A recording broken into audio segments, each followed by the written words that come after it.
우리 하나님 말씀 함께 보도록 하겠습니다. 함께 보실 말씀은 여호수아 18장 1절에서 10절 말씀입니다. 여호수아 18장 1절에서 10절 말씀 우리 스크린 참조하시고 우리 함께 합독하도록 하겠습니다.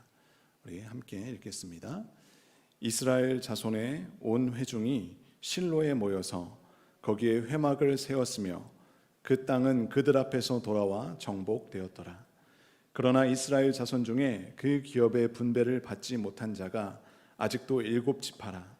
여호수아가 이스라엘 자손에게 이르되 너희가 너희 조상의 하나님 여호와께서 너희에게 주신 땅을 점령하러 가기를 어느 때까지 지체하겠느냐.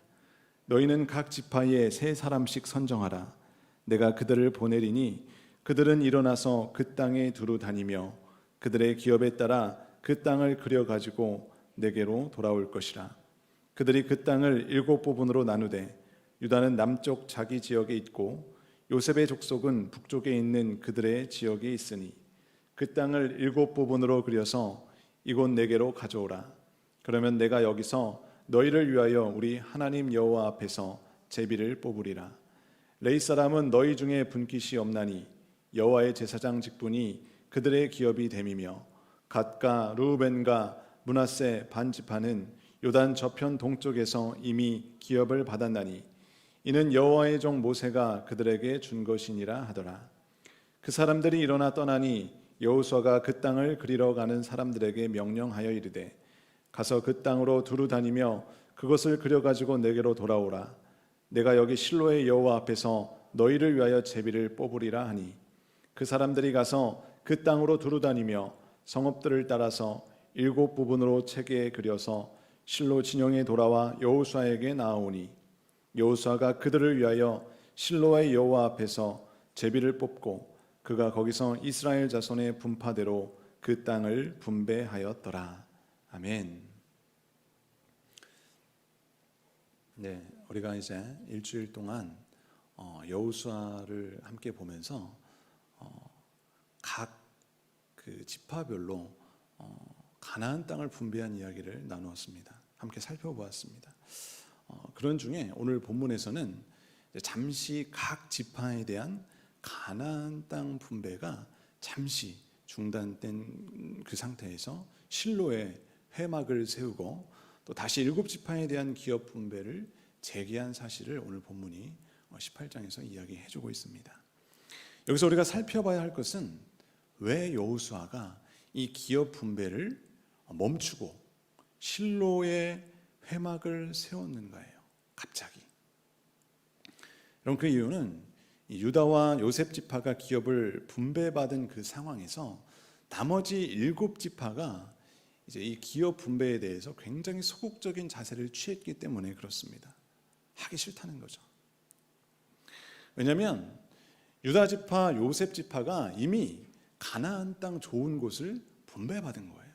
그리고 이제 자기들이 분배받을 그 땅들은 어떠한 땅이냐면 산지이고 아주 척박한 토지만 남아 있어요. 그리고 또 장차 이제는 그 땅에 들어가서 살아야 되는데 거기에 아직도 살고 있는, 아직 미분배된 그 땅 가운데 살고 있는 이 가나안과의 전쟁이 남아 있는 거예요. 여러분, 그 정복 전쟁에 대한 두려움으로 인해서 이 기업 분배에 이 지파들이 굉장히 소극적이 된 것입니다. 그래서 여호수아가 이제 잠시 기업 분배를 멈추고 실로에 회막을 짓고 그리고 하나님을 예배합니다. 여러분, 그럼으로써 이제 백성들에게 다시 그 하나님의 언약을 생각나게 하는 거예요. 고취시키고 또 하나님께서 그들과 함께 하실 것이다. 그러니까 너희들 이 가나안 정복 전쟁 걱정할 필요 없어. 이러한 이야기를 해주는 거예요. 이렇게 해서 다시 기업 분배에 너희들 소극적으로 하지 말고 적극적으로 나서라고 지금 여호수아가 이야기하는 것입니다. 여러분, 실제로 나머지 7지파가요 실로에서 이 여호수아의 말을 듣고 다시 적극적으로 이 기업 분배에 임하게 됩니다. 이런 비록 기업 분배의 갈등은 있었지만 예배로 인해서 이 백성들의 신앙적인 재무장 그리고 순종함, 여호수아의 지도력으로 인하여서 이제는 기업 분배가 순조롭게 진행되어져 가고 있는 거예요. 여러분, 오늘 이러한 본문의 내용이 우리에게 무엇을 말씀하시는지 우리 함께 살피고 은혜 나누도록 하겠습니다. 먼저 우리 1절 한번 같이 살펴보면 실로의 회막을 세웠다라고 이야기를 하는 거예요. 여러분, 이스라엘에는 회막이 있는 곳이요 곧 민족의 중심이었고 국가의 중심이었습니다. 왜냐하면 이 회막이요 그들의 삶을 이어나갈 원천인 하나님 임재의 상징이었기 때문에 그래요. 여러분, 그래서 출애굽 이후에 하나님의 명령을 받은 이 모세가 회막을 제작한 이후에 이스라엘이 이 국가로 존재하는 동안에 계속 언제나 그들에게 성막이 있었고요, 성전이 있었습니다. 이 성막, 이 성전이 이 이스라엘 가운데 국권이 서 있을 때 그들이 하나님께서 우리들 가운데, 자기들 가운데 임재하고 계심을 확신했어요. 그리고 하나님께서 선택한 그 백성이라고 본인들이 생각하였다라는 것입니다. 그 자부심으로 그들이 막 가득 차 있었다라는 것이죠.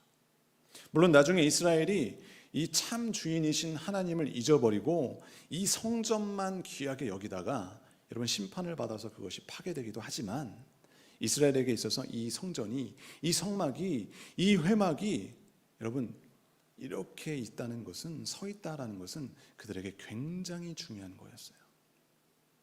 그런데 여러분, 오늘날 이러한 하나님의 임재의 증거가 반드시 나타나야 할 곳이 있습니다. 물론 교회죠. 그리고 바로 우리 성도들의, 예수 그리스도를 믿는 성도들의 그 삶 속인 줄 믿습니다. 여러분, 성도는 그 삶을 통하여서 하나님께서 함께 하심을 나타내어야 하는 거예요. 하나님께서 자신의 삶의 주인 되셔서 그 앞길을 훤히 비춰주시고 또 늘상 자신과 함께 하심을 행동 가운데 증거해 보여야 하는 거예요. 우리가. 여러분, 그러면 어떻게 하나님 임재가 우리의 삶 가운데 나타남을 증거할 수 있습니까? 요한복음 14장 말씀처럼 성령이 우리 안에 거할 때, 우리가 그 명령에 순종할 때 사람들은 하나님께서 우리와 함께 계시고 우리의 삶을 하나님께서 주관하심을 믿게 되어지는 것입니다. 그래서 우리 삶 속에서요 복음을 전함으로써, 그리고 우리가 끊임없이 말씀하시는 그 성령의 음성에 순종하여서 그리스도의 향기를 나타냄으로써 우리가 하나님의 살아계심을 증거해야 하는 것입니다. 여러분, 이제 3절을 보시면요 여호수아가 이스라엘 7지파에게 여호와께서 주신 땅을 점령하러 가기를 어느 때까지 지체하겠느냐라고 질책하고 있습니다. 여러분, 이스라엘 7지파는요 땅 분배 이후에 이루어질 이 지파별로 정복 전쟁을 하는, 가나안과 전쟁을 하는 것에 대한 두려움이 있었어요. 그리고 지금 현재 그 상태에 만족하고 그들이 안주하려고 하는 그러한 생각이 있었습니다. 그렇기 때문에 하나님이 그들에게 주신 그 약속의 땅 가나안을 완전히 정복하는 그 꿈을 그들이 상실하게 된 거예요. 잃어버리게 된 것입니다. 여러분, 꿈은 우리로 하여금 발전적인 이 개인의 인격을 도모하고요, 또 건설적인 나라의 발전을 추구할 수 있는 추진력을 얻게 해주는 거예요. 여러분, 쉽게 말하면 꿈이 있으면 우리의 삶이 발전한다라는 것이죠. 그래서 우리는 어려서부터요 아이들에게 꿈을 심어주는 그러한 교육을 합니다. 그러면 아이들이 그 꿈을 바라보고 그것을 이루기 위해서 오늘보다 더 발전적인 그런 삶을 살아간다는 것이죠. 그런데 여러분, 우리 성도에게 있어서 이 꿈은 우리의 삶의 발전을 위한 것 그 이상의 중요함을 갖는다라는 거예요. 왜냐하면 성도들에게는요, 예수 그리스도를 믿는 사람들에게는요, 하나님이 주시는, 하나님을 향한 그 영적인 꿈이 우리에게 있기 때문에 그래요. 여러분, 영적인 꿈은요 우리 신앙을 더욱더 힘있게 하는 그러한 추진력이 됨을 믿으시기 바랍니다. 바로 하나님 나라를 바라보는 꿈입니다. 하늘의 상급을 기대하는 꿈이에요. 마지막 때 하나님께서 함께 하시는 그 꿈을 우리 성도는 가지고 있다는 것이죠. 그래서 우리의 신앙은 그것으로 인하여서 더욱 힘을 얻게 되고 성장하게 되어 있다는 것입니다. 즉, 하나님 앞에서의 그 헌신과 순종이 우리의 피곤함과 또 괴로움이 아니라 우리가 하나님 앞에 순종하고 하나님 앞에 나가는 것이 피곤하고 괴로운 그런 것이 아니라 여러분 즐거움과 기쁨이 되어진다는 것이죠. 여러분 이것이 하나님을 향한 꿈이 갖는 힘이에요.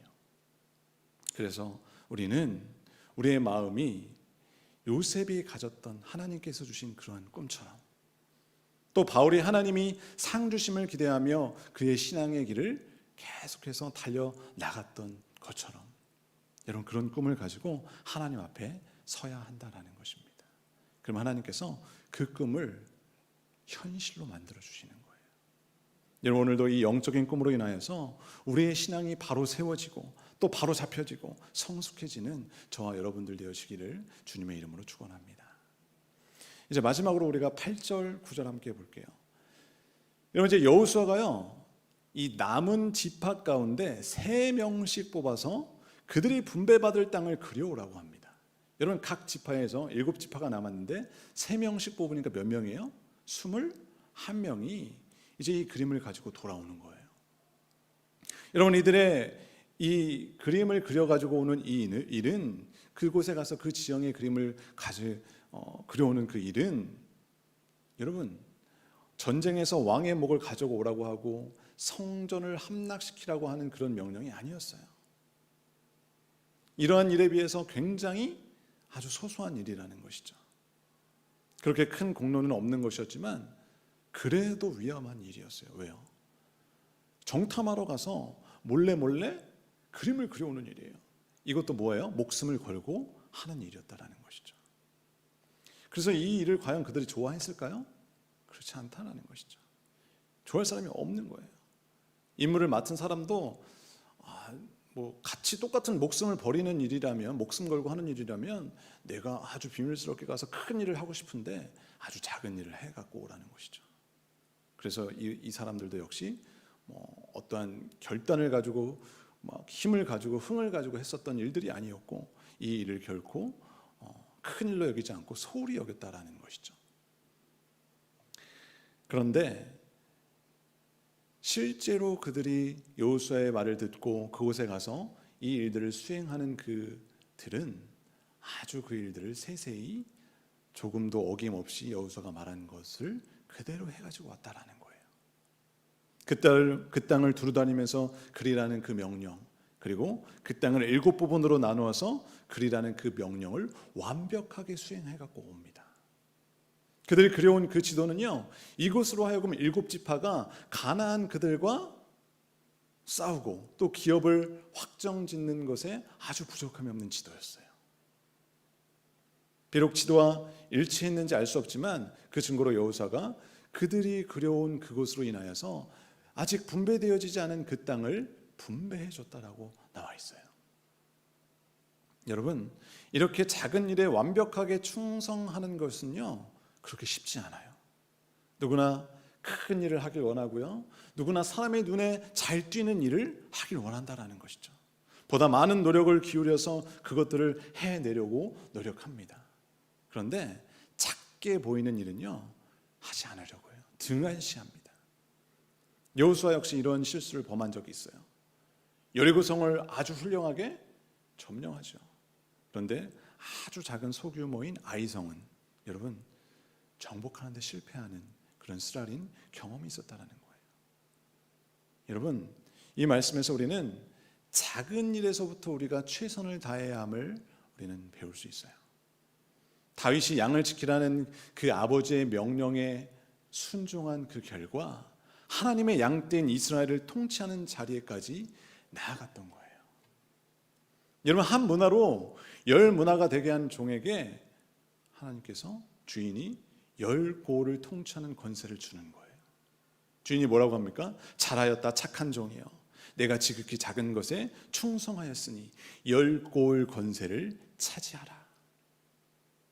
여러분 이처럼 주님은요 지극히 작은 것에 충성하는 자에게 더 큰 것을 맡기시는 분이십니다.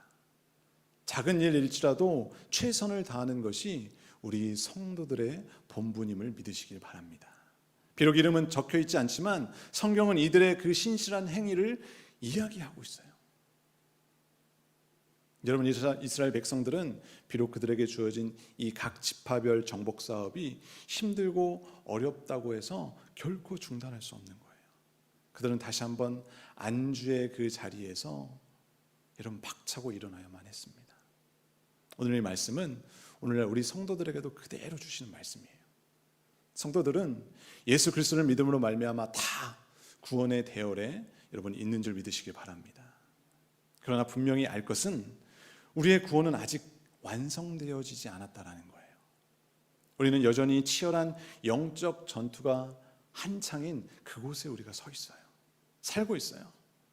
여러분, 나태와 안주의 자리에 머물러 있을 때 언제든지 우는 사자와 같이 사단이 달려드는 거예요. 우리를 힘들게 합니다. 넘어뜨리려고 합니다.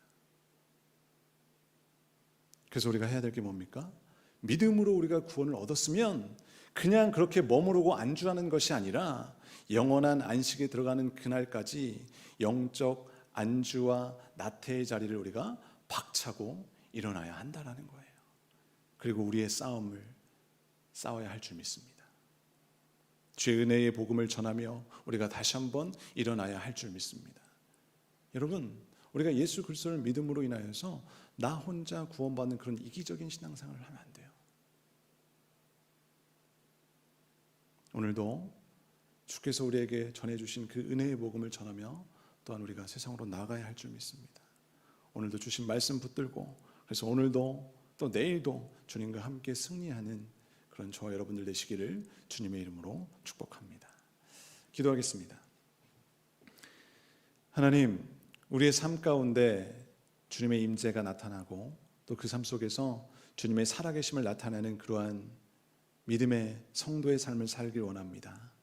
우리가 영적인 꿈으로 가득하고 작은 일에 충성하여서 살아가는 우리 모두가 되게 하여 주시고, 그래서 마침내는 주님과 함께 승리하는 삶을 살아가게 하여 주옵소서. 주께서 주신 은혜, 그 사랑 전하며 살아가는 우리 모두가 되게 하여 주시옵소서. 감사드리며 예수님의 이름으로 기도하옵나이다. 아멘.